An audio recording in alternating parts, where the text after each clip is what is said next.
but once a week you can turn it, or you can turn it even less. It just takes longer if you turn it less. And then you want to get it a little bit wet, which you need to go get the hose. Not too wet, just right. You don't want it sopping wet, like a well wrung out towel or sponge. Just when it starts to dry out again. I don't use any chemicals. I don't use any herbicides. I don't use any weed killers. I know that when my son and his friends come back here to play, that they're totally safe, and I just feel like it's better for the environment.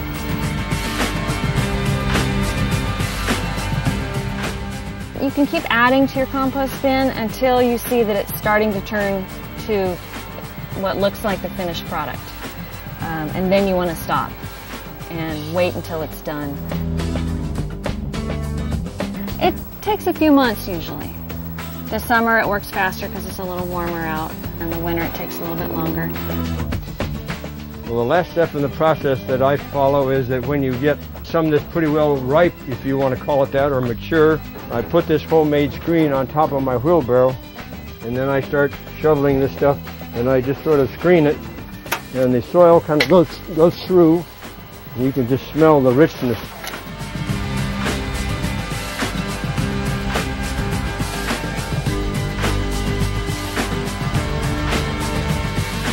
It's warm and it's moist and it's friable, and I guess by friable I mean it comes easily in your hand. It doesn't stick. It's great soil.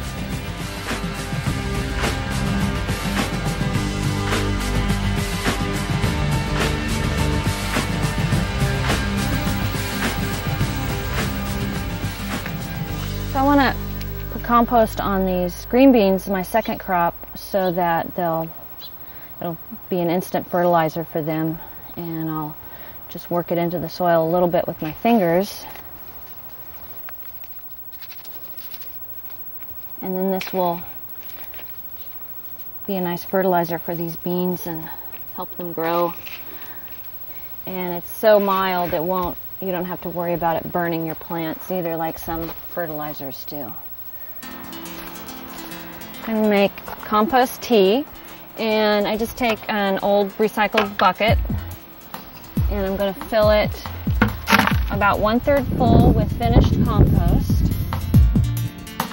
The compost tea you can use for an instant liquid fertilizer. So it gets nutrients to your plant right away, just like a commercial grade fertilizer would. It's just good to give a boost to all your plants. This is great for annual flowers or vegetables. So this is compost tea that I actually started yesterday. And I'll just take some of the compost out and set it aside, and I will use that on my plants. It's really a nice dark tea color. I don't know, it's so dark you can almost not see it. And just like any liquid fertilizer, you can pour it right over the leaves and around the base of the plant. Nice and easy and cheap. You could save, at least $100 a year by making your own compost and using the compost tea. You can do this once a week if you have enough compost.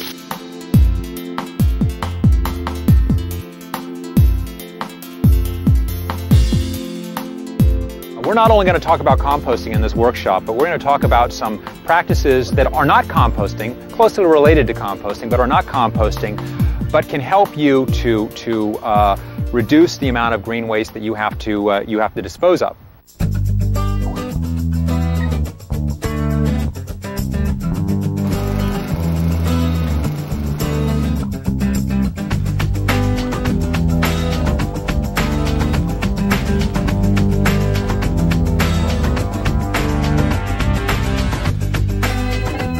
Mulch you would put on top of your soil around your plants to keep down weeds, to keep the moisture level in so you don't have to water as much.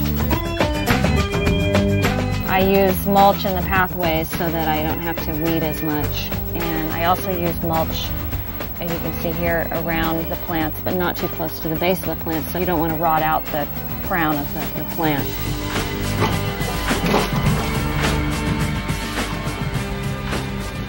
My old-fashioned recycling mower here. Once a week or once every 10 days I mow my lawn. There's no basket on it, there's no bag, you don't need it, because everything you're going to cut just goes right back into the soil. You just fill it with gas and you come out here and turn it on and away you go and you never quit.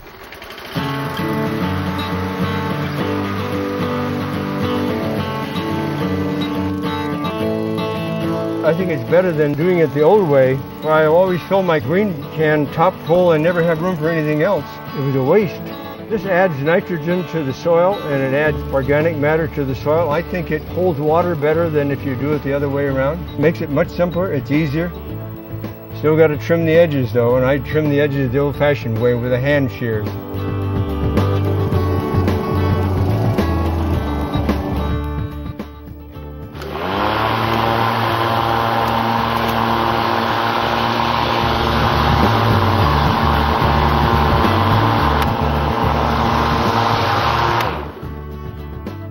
I think one of the last things we're going to do today is to use a kind of a tote box and set up a vermiculture. First thing I'm going to do is put 6 holes in the bottom with a drill. This is for drainage. This is for aeration. So they have air. Let's put a couple on each end also. That's not taking a shortcut. That ends the drilling operation. Now the first thing we do after we take the top off, then we put the worms in, which we get through mail order. They are the things that eat, ingest, and then when they're through ingesting, then they let it all out. And I don't know how many are in there, but it looks like hundreds of them. We got to cut up some food for them. The first thing we'll do, we'll take some old Shasta daisies and cut them up into smaller pieces. They're easier for them to eat. It's just faster. If I've got anything that's fairly long or fairly thick, I will cut it up. Now the next thing we got to do is provide some insulation. So we take a newspaper and we tear up strips like this, give them some shade and some protection to make it nice and moist. The worms love this stuff. Now they got something to eat, and the water will just sort of sink out. If it's too much water, it'll come out the bottom. And when we get all through, we put the top back on.